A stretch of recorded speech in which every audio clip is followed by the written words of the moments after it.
Planet Earth is home to a predicted 8.7 million known plant and animal species.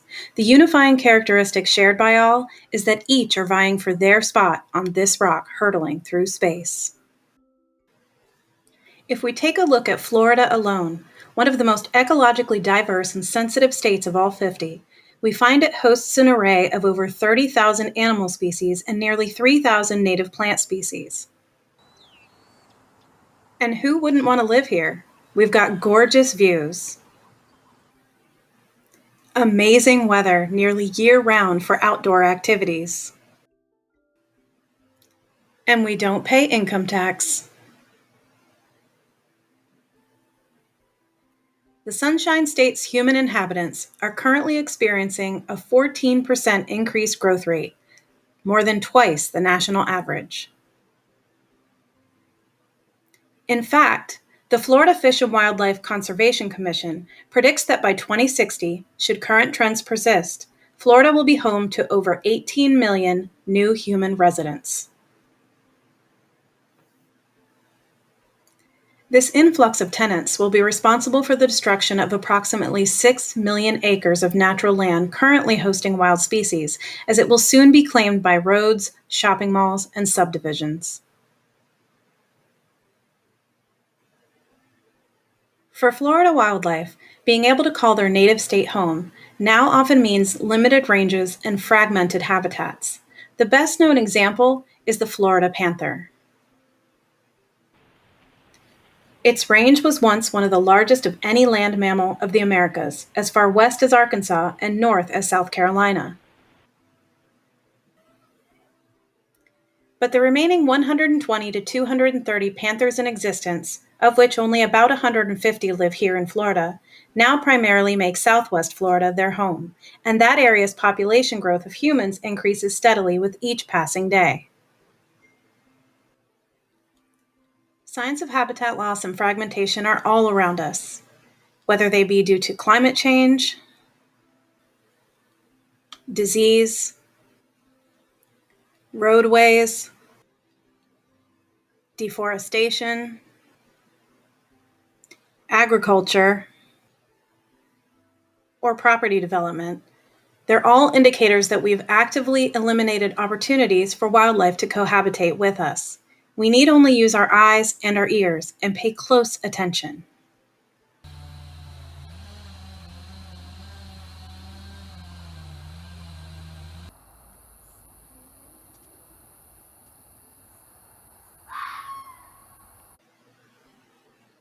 That last sound came from just beyond my property line and stopped when I went to investigate.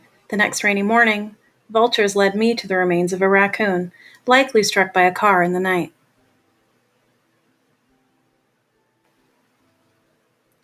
Roadkill is a common sight throughout America and Florida roadways.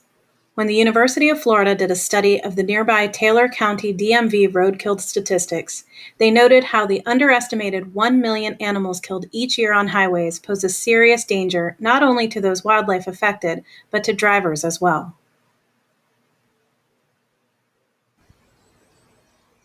So what's so complex about the loss of wildlife, and why should you care?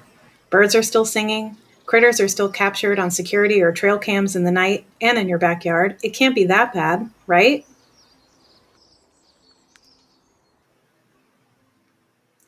And it certainly can be argued that humans are just one more species, claiming their space with as much right as any other to provide food, water, and shelter for themselves and their offspring.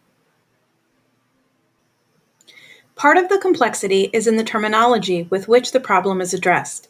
Land space usage in Florida is divided into 6 categories. Special uses includes parks and wildlife, and miscellaneous uses is termed wetlands, tundra, and unproductive woodlands. When trying to understand how this once pristine map has been industrialized, many Floridians still believe we are living amidst an ample amount of healthy green spaces.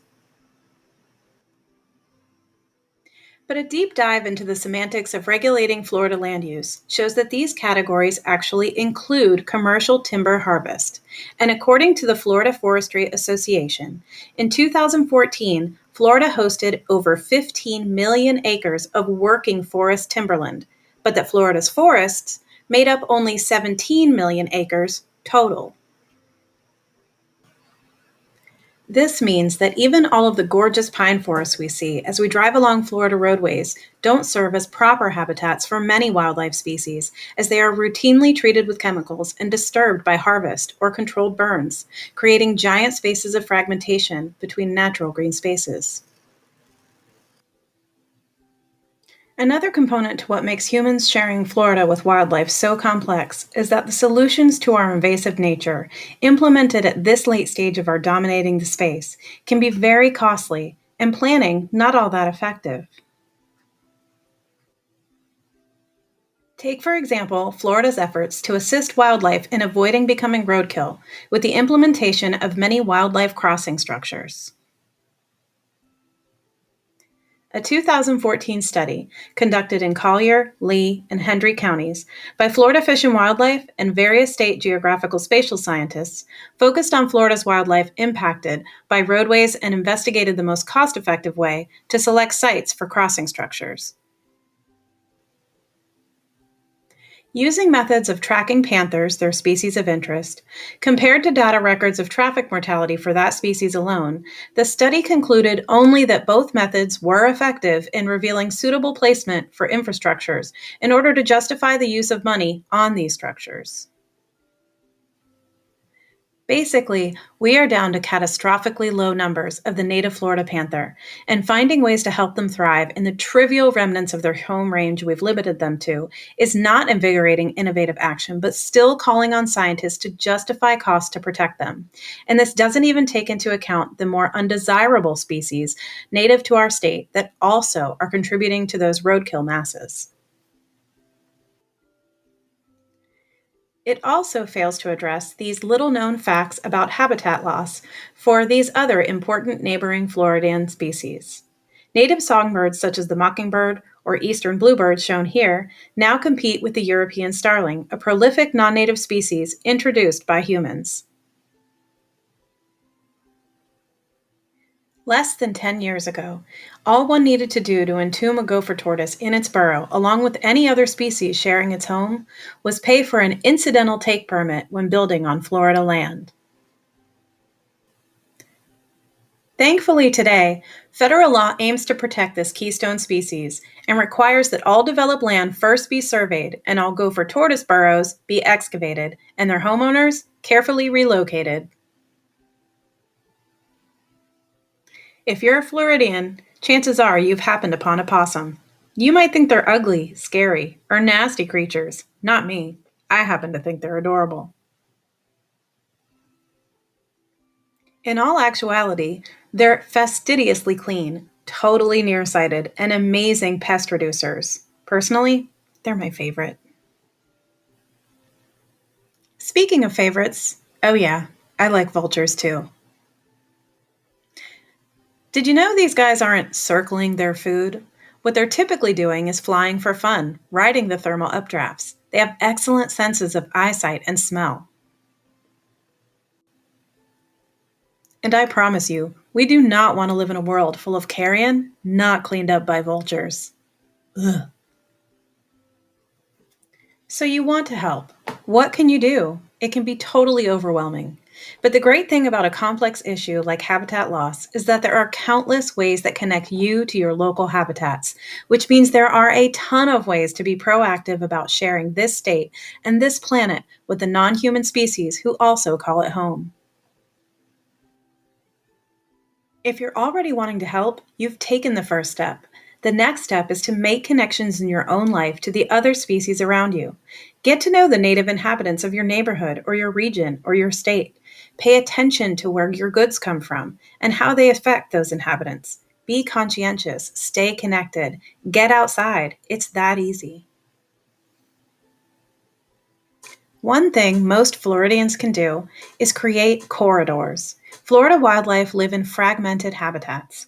Save for protected state forest spaces, this will not change. Offer them whatever refuge you can. Maybe you offer pollinators a drink, butterflies a garden, snakes and frogs a shady spot.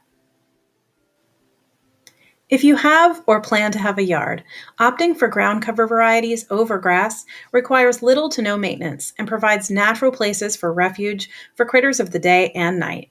You can put out feeders and baths. They don't have to be expensive. I've made plenty from recycled items.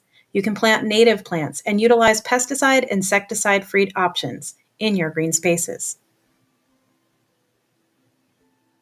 My friend Bubba Scales at Wild Birds Unlimited in Gainesville even offers information on how to have your backyard certified as a wildlife habitat.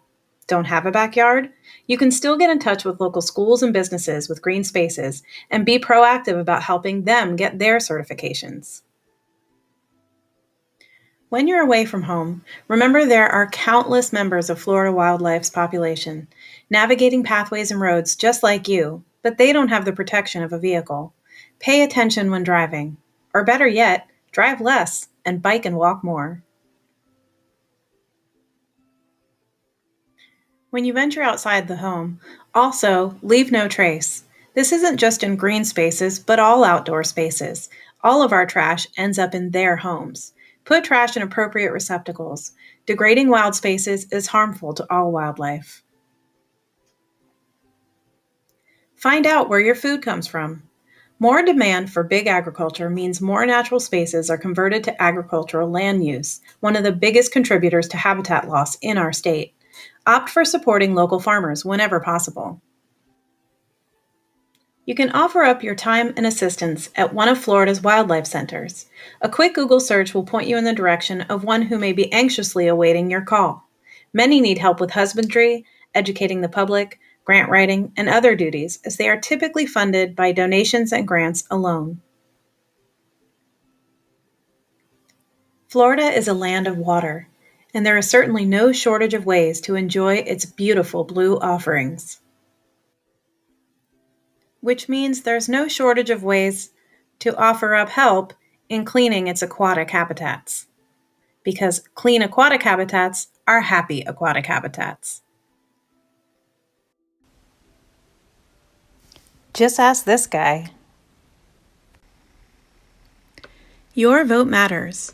Pay attention to legislation and make your Florida representatives work for you in protecting our diverse and delicate state. Remember, we're all connected, sharing this space, and Florida's wildlife is depending on us to protect them. Sadly, they'd be better off having to share this state with less of us.